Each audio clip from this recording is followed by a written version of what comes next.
Farm in Thetford, Vermont, to meet with Megan Baxter, who's the field manager, to learn about tomatoes. Hi, students! So first of all, are tomatoes technically a fruit or vegetable? They are technically a fruit because they contain their seed inside of the edible part of the flesh. Gotcha. All right. When do you plant tomatoes, and what are the basic steps involved with growing them? So we plant tomatoes over a long period of time. Our first tomatoes go in March, and our latest tomatoes go in mid-June. Most gardeners want to put them in at the beginning of June, but we want to make sure we have tomatoes for a long time for our customers. The tomatoes start as seeds that we start in our greenhouses.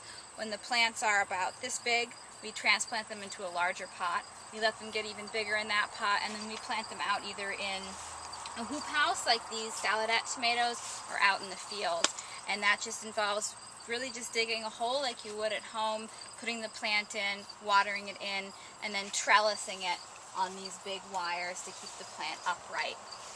Tomatoes are really challenging things to grow. A lot of things like to eat them, and a lot of different types of diseases like to get to the plants. You can actually see in this house this sort of powdery film on top of the leaves. There's a disease called powdery mildew, and that's pretty common in all tomato houses like the one we're in. That's a mildew that just settles on the leaf, and it doesn't kill the plant, but it prevents it from collecting a lot of energy from the sun, so it slows down the plant. Sure. There are also several different types of critters, worms that love to eat the plants themselves, hornworms. You can see their damage. Here is the stripping on the top of the plant, and if they get hungry enough, they'll eat the fruit itself. Tomatoes also need a lot of fertilizer, and they need a lot of water when they're getting started.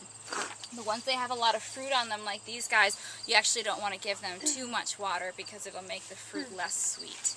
Oh, interesting. Yeah. I didn't know that. It dilutes the sugar content. Okay. And, so we want to, these guys haven't been watered in several weeks here. Wow. But they're still thriving. They're still very green. At this size, so for everything you see above ground in a plant, a root system of a similar size exists underground. So for us, this guy probably is already reaching down into some sort of groundwater to get just enough to survive. Wow. Yeah. All right. So when do you harvest tomatoes, and approximately how many pounds do you pick here at Cedar Circle Farm every year? It's a hard question.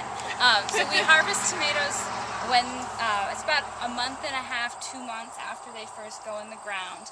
And what you look for in a tomato is a nice soft texture. We want our tomatoes to ripen on the vine, which improves the flavor. So we wait for them to get nice and soft and then change whatever color they're going to be. So some tomatoes are going to be green, some tomatoes are going to be red. And here we've got a yellow, an orange, a red, and a black. So all very different colors, but they should feel very similar. We'll keep picking these guys until it gets too cold. Tomatoes really don't like the cold, so the first time we get a real frost here, we'll have to say goodbye to the tomatoes. They go away.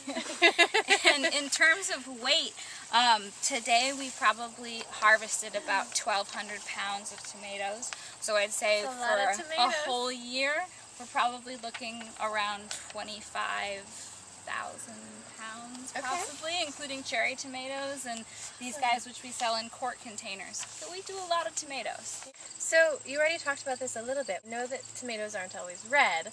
What colors do they come in? Sure. Tomatoes come in just about all colors of the rainbow except for blue. So we've got on the very dark end we have black and brown or chocolate tomatoes that ripen into then purples, dark reds, a true red, rose-colored tomatoes, bright pinks. We've got yellows and orange, gold. Then, of course, there's bicolors and stripes. So you can have a white tomato with green stripes, which is a white zebra, or you can have a yellow tomato with red stripes. There are even white tomatoes and green tomatoes that are ripe when they're green. Well, thanks so much for talking with us today and helping us learn more about this juicy, flavorful fruit. And we'll look forward to kids coming to visit Cedar Circle Farm.